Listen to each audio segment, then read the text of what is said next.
Donc voici l'équipe au fil de là. Et je vais donc laisser Zoé commencer. Axel, commencez. Ah. Voilà, nous sommes au fil de là et pour les chauves-souris. Et je vais vous présenter d'abord l'alimentation en fonction de l'endroit où elle vit. Donc en Europe, elle mange plutôt des oiseaux et des insectes. En Océanie, c'est plutôt du nectar, des fruits et aussi des insectes. En Afrique, elle mange d'autres espèces de chauves-souris, mais pas toutes, ça dépend des espèces. Et des insectes du coup. En Asie, des fruits et du nectar. En Amérique, du nectar, du poisson, du sang, des grenouilles, des fruits et des insectes. Voilà, passons à l'anatomie. Alors l'anatomie, en fait, c'est le même schéma que tout à l'heure. En fait, on voit que c'est le même squelette que nous, mais un peu différent. Et en fait, entre chaque doigt, elles ont le patagium, c'est la chose qui leur permet de voler, ça, là. Voilà. Après l'écholocation, en fait, c'est la chauve-souris qui envoie des ultrasons. Et quand il y a un obstacle devant elle, elle le reçoit. En fait, ça répercute et ça vient vers elle. Quand c'est un insecte, forcément, c'est plus petit. Et du coup, elle doit se rapprocher, faire des choses plus aiguës pour être plus précise. Après, les rhinolophes, eux, ils utilisent l'effet Doppler, qui en fait, c'est comme les voitures, quand elles passent sur la route, c'est grave puis aigu, ou l'inverse. Voilà. Bon, après, pour la protection,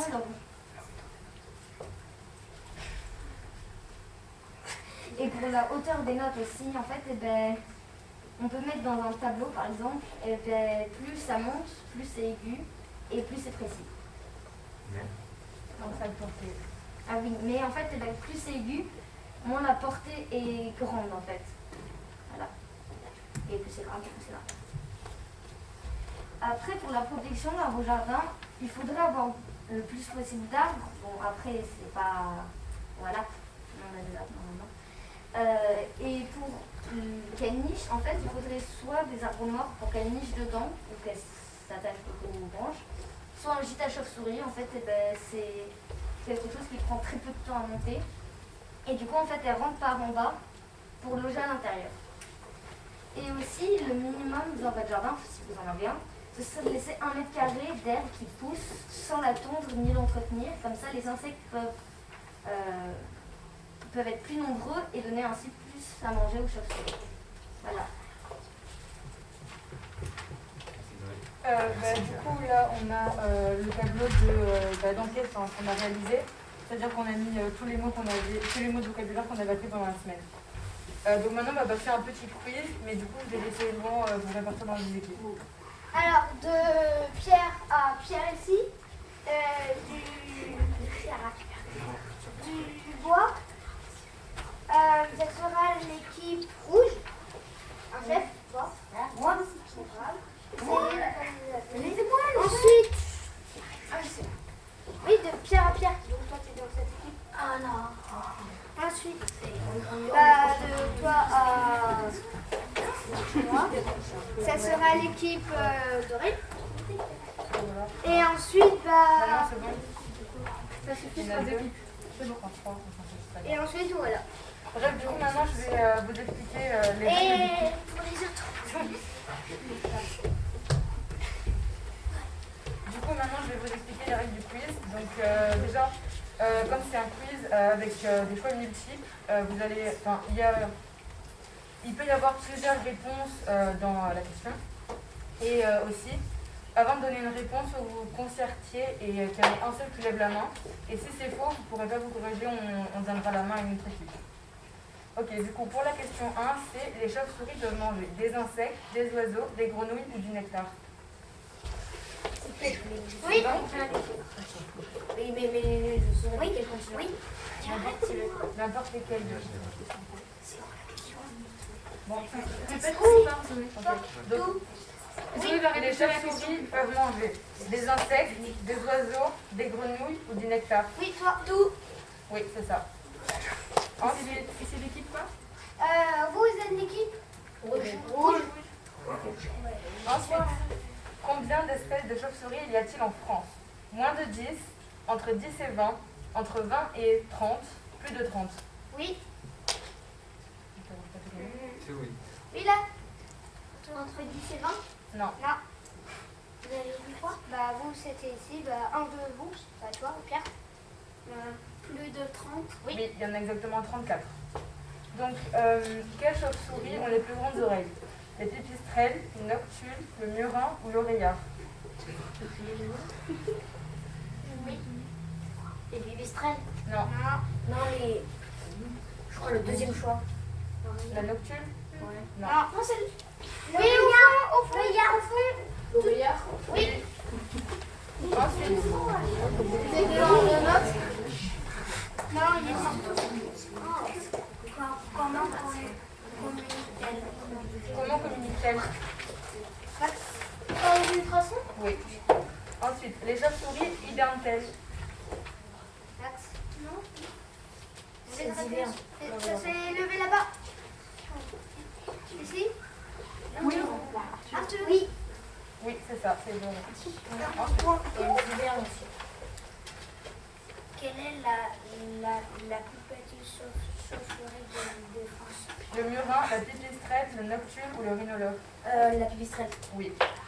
Ensuite, quel âge avait la plus vieille chauve-souris? 8 ans, 41 ans ou 62 ans? Oui, ma quoi? 41 ans? Oui, c'est ça.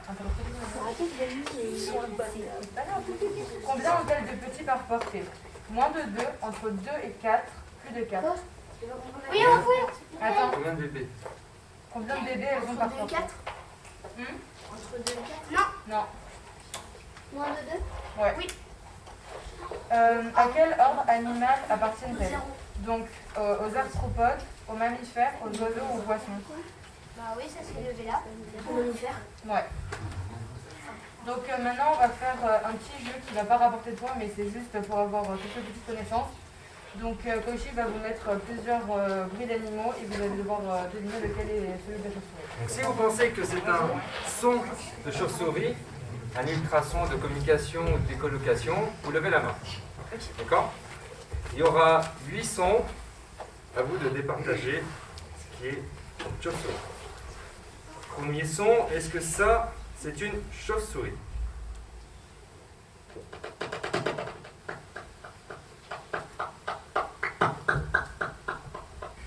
Si vous pensez que oui, vous levez la main. 1, 2, 3, ça en fait pas beaucoup. C'était effectivement une chauve-souris.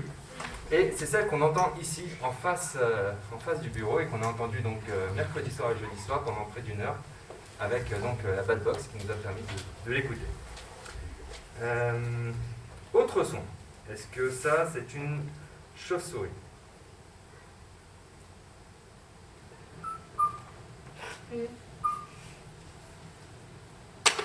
Levez la main si vous pensez que c'est une chauve-souris.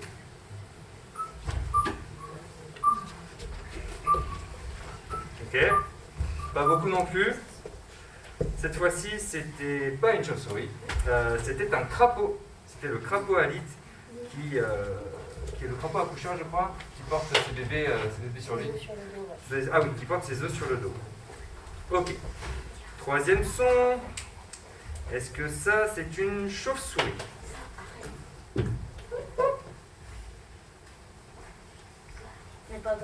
Je remets. Attention. Peut-être un cri d'écolocation, je ne sais pas. Je remets. 1, 2, 3.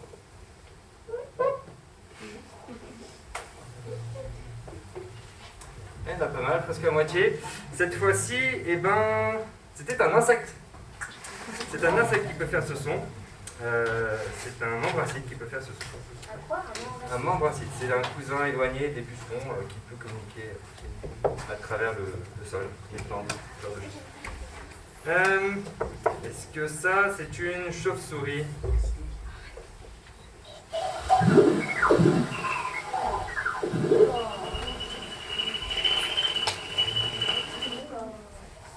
Ouais. C'est une chauve-souris.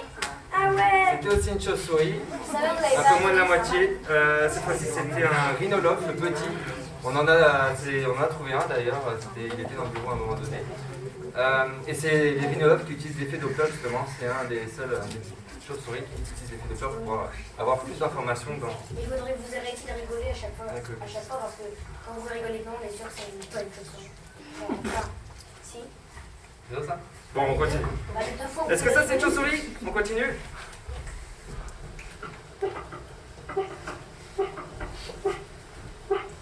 Il y a quand même quelques-uns qui lèvent la main. Ça a rigolé, t'as levé la main.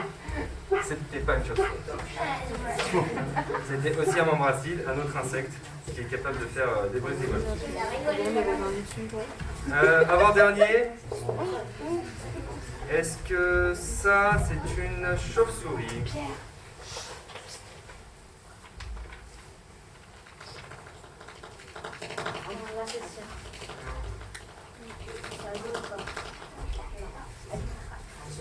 Un peu plus de la moitié cette fois-ci, c'est pas mal. Là, cette fois-ci, c'est une chauve-souris. Et c'est pas les battements d'ailes, hein, c'est vraiment le son qu'elle produit. On peut le replacer. Non, ça c'est un myotis qui fait ça. Et celle-là, ce myotis-là, je crois pas qu'on est en France. C'est juste au hasard. Et dernier son, est-ce que ça c'est une chauve-souris?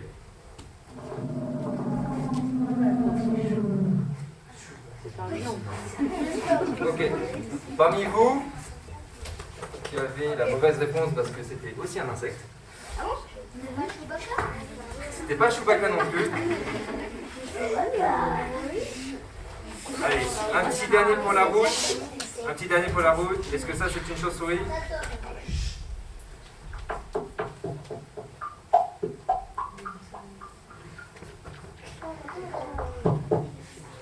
C'est pas mal. Presque à moitié, c'est effectivement une chauve-souris. Bien joué à tous. Merci pour votre attention. C'était donc au fil de l'arbre.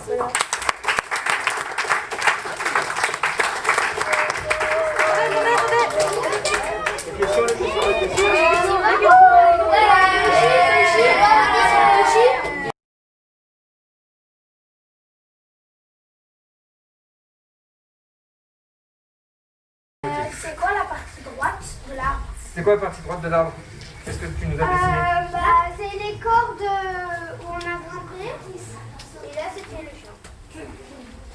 Voilà, les cordes de grain. Et là, c'était le sac à dos. Tu te souviens du nom de la technique? Il y avait deux techniques. Corde de déplacement. Oui, c'était la corde Et de moulinette. les moulinettes. On avait fait aussi le lundi où tu es assuré quelqu'un. Là, tu montes tout seul. D'autres questions? Oui. C'est quoi la Batbox dont vous avez parlé? Alors, c'est quoi la Batbox? La Batbox, c'est un appareil qui arrive à entendre les vibrations des chauves-souris et qui les redescend pour qu'on puisse nous les entendre. Donc, ça fonctionne comme une radio. Une radio, elle capte des signaux très très haute fréquence et on peut l'entendre. Là, c'est pareil avec des ultrasons entre 20 000 Hz et 17 000 Hz et 100 000 Parce qu'on ne Hz. peut pas entendre à l'oreille ce que tu as passé quand même. Non, vous ne pouvez pas entendre. Et du coup, ça rabaisse la fréquence de ces signaux pour que nous, on puisse entendre à l'oreille nue. Oui. Une fois, mon arrière-grand-mère, elle a eu une petite pipistrelle qui est arrivée par la cheminée et on était allé dans toute la maison pour chercher la pipistrelle et pouvoir la faire ressortir et tout. C'était super bien. Et l'autre, une fois en Espagne, en fait, il y avait mon petit frère, la petite soeur, qui avait vu des chauves-souris et donc on s'était mis en caleçon et en fait on avait attiré des moustiques et les chauves-souris elles étaient revenues pour manger les moustiques et en fait c'était un peu drôle. Et c'est vrai que les moustiques mangent beaucoup. Les moustiques. Les chauves-souris mangent beaucoup de moustiques et elles peuvent manger jusqu'à quoi? La moitié de son poids en lignée, on dit comme ça? La moitié de son poids. J'avais en Michael, tu as une question? Attendez, on s'entend plus? On s'entend plus? les chauves-souris elles vivent quand elles sont en nature. Quoi? Où vivent les chauves-souris quand elles sont dans la nature? La nature, où est-ce qu'elles vivent? Tu sais, elles vivent dans les arbres. Vous avez droit. Dans des grottes ou dans les greniers. On n'est pas à l'école avec j'étais pas obligée de rester là. Oui. D'autres questions? Ça dépend de l'espèce. Oui. Tu dois se développer. Quoi, question? La plus grande chauve-souris qui n'est pas en France, la plus grande chauve-souris, elle pèse 1,5 kg. Ça va d'une dizaine, 4-5 grammes jusqu'à. Après, je sais pas, les plus grosses en France, ils doivent être à 15-20 grammes, quelque chose comme ça. C'est à quelques dizaines de grammes. Mon papy, il avait une ferme, en fait, il avait des chauves-souris vampires chez lui. Les chauves-souris vampires, ça vient maintenant. Il n'y en a pas en France, des chauves-souris. Mais en fait, avant, il en avait, il était en Alsace. Mais en fait, les chauves-souris, ils suçaient le sang des vaches. C'est peut-être pas les chauves-souris vampires, parce que les chauves-souris Il y en a pas. vampires, En tout cas, dans D'autres questions pour terminer?